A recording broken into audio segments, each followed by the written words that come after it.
Hello students, welcome to your channel The Learning Arena.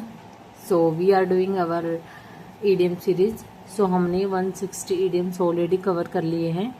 आज हम करेंगे 161 to 180. ठीक है. So let's start. So आज का हमारा फर्स्ट idiom है to cry wolf. To cry wolf का मतलब होता है झूठ मूठ का शोर मचाना. झूठ मूठ का शोर मचाना या उस वक्त हेल्प मांगना जब तुम्हें ज़रूरत ही ना हो. ठीक है. He cried wolf so many times that no one believed him during the fire. कि उसने कई बार ऐसे झूठ मूठ का शोर मचाया कि जब आग लगी तो किसी ने उस पर भरोसा ही नहीं किया. वही बात होगी ना, भेड़िया आया, झूठ बोलता था लड़का और आया तब किसी ने हेल्प ही नहीं की. ठीक है, दैट टाइप. नेक्स्ट है हमारे पास to run around in circles. To run around in circles का मतलब होता है फालतू काम में समय बर्बाद करना. ठीक है, मतलब मेन मुद्दे पे काम नहीं करना, ऐसे ही बेफालतू में के काम में टाइम खराब करना. Don't run around in circles all day, focus on the main topic. कि सारे दिन क्या है बेफालतू के कामों में समय बर्बाद मत करो, जो मेन जो मुद्दा है उस पर फोकस करो. ठीक है. नेक्स्ट इडियम है हमारे पास to make up one's mind. To make up one's mind का मतलब होता है फैसला कर लेना. ठीक है, मन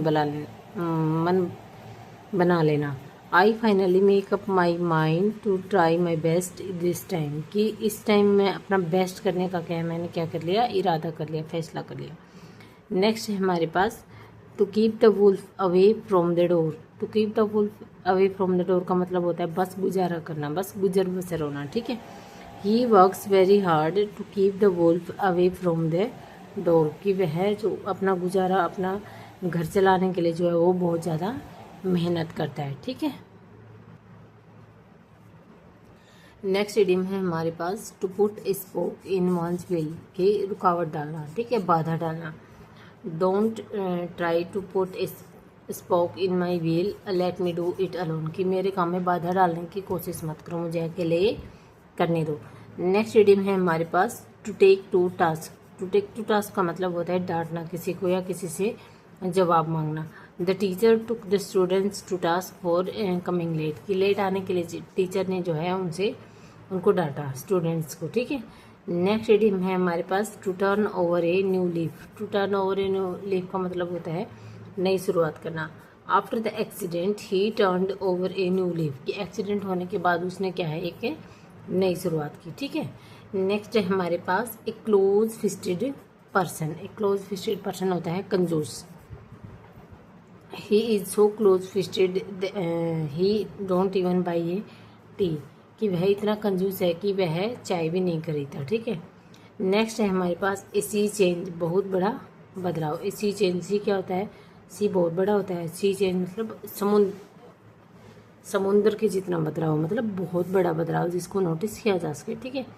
after the job there is a sea change in his attitude. कि जॉब मिलने के बाद उसके जो एटीट्यूड में है वो बहुत बड़ा बदलाव हो गया है. ठीक है.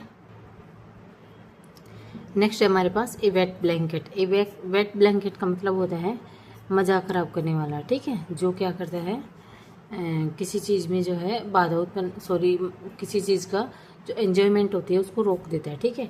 Don't be a wet blanket came to the party. ठीक है. नेक्स्ट है हमारे पास अबव बोर्ड. अबव बोर्ड का मतलब होता है ईमानदारी से, सच्चाई से. All his business deals are above board. की उसकी जो सारी जो बिजनेस डील्स है वो क्या है, ईमानदारी पूर्वक है. ठीक है. नेक्स्ट है हमारे पास अखिल्स हील. अखिल्स हील का मतलब होता है सबसे बड़ी कमजोरी, जो सबसे बड़ा वीकेस्ट पॉइंट होता है वो. ठीक है. Procrastination is my Achilles heel. की टाल मटोल करना मेरी क्या है, सबसे बड़ी कमजोरी है. ठीक है. नेक्स्ट है हमारे पास against the clock. Against the clock का मतलब होता है बहुत तेज़ी से काम करना, बहुत जल्दी काम करना. ठीक है. You have to work against the clock to finish that project. उस प्रोजेक्ट को फिनिश करने के लिए क्या है, तुम्हें जो है वो बहुत जल्दी काम करना पड़ेगा. ठीक है. नेक्स्ट है हमारे पास be in the red. Be in the red का मतलब होता है कर्ज में होना या हानि में होना. ठीक है. After new shop he is in the red. कि नई दुकान के बाद वो क्या है, कर्जे में है. ठीक है, हानि में है या कर्जे में है. ठीक है. नेक्स्ट है हमारे पास bed of roses, bed of roses का मतलब होता है बहुत आसान, सुखद, ठीक है।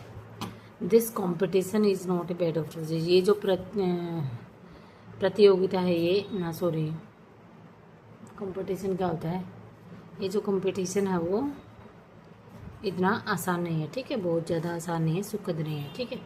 नेक्स्ट वर्ड है हमारे पास से birds of the same feather. Birds of the same feathers का मतलब होता है एक जैसी प्रकृति के लोग, मतलब नेचर में सेम होना, ठीक है, एक चरित्र के होना।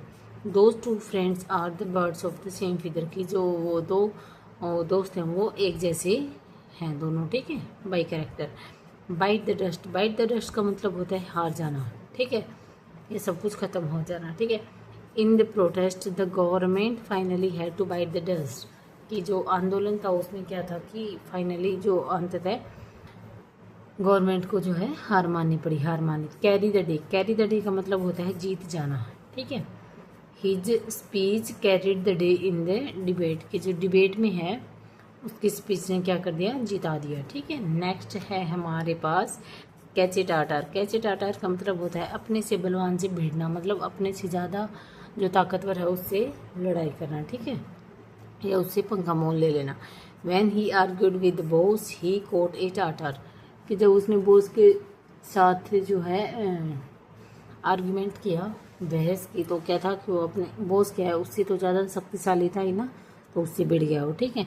नेक्स्ट है हमारे पास cross that bridge when you come to it, की समस्या उत्पन्न होने पर ही निपटाना, कि जब कोई समस्या उत्पन्न हो तब उसे सॉल्व करना। Don't worry about the interview, we will cross that bridge when we come to it, की इंटरव्यू के बारे में चिंता मत करो, जब ये होगा तब हम उस चीज़ से क्या है निपट लेंगे, ठीक है। कुछ लोग चिंता करते रहते हैं बेफालतू की, ठीक है, सो डोंट वरी। सो ये थे आज के हमारे 20 ईडियम्स। सो हमने 180 ईडियम्स जो हैं वो कवर कर लिए हैं। कल हम करेंगे हमारे 20 नए ईडियम्स। सो हमारी जो 200 मोस्ट रिपीटेड जो ईडियम्स की सीरीज थी वो कल हमारी क्या है कंप्लीट हो जाएगी, ठीक है। After that we will do revision, ठीक है। सो पढ़ते रहो, याद करते रहो, रिवाइज करते रहो। Thank you for watching.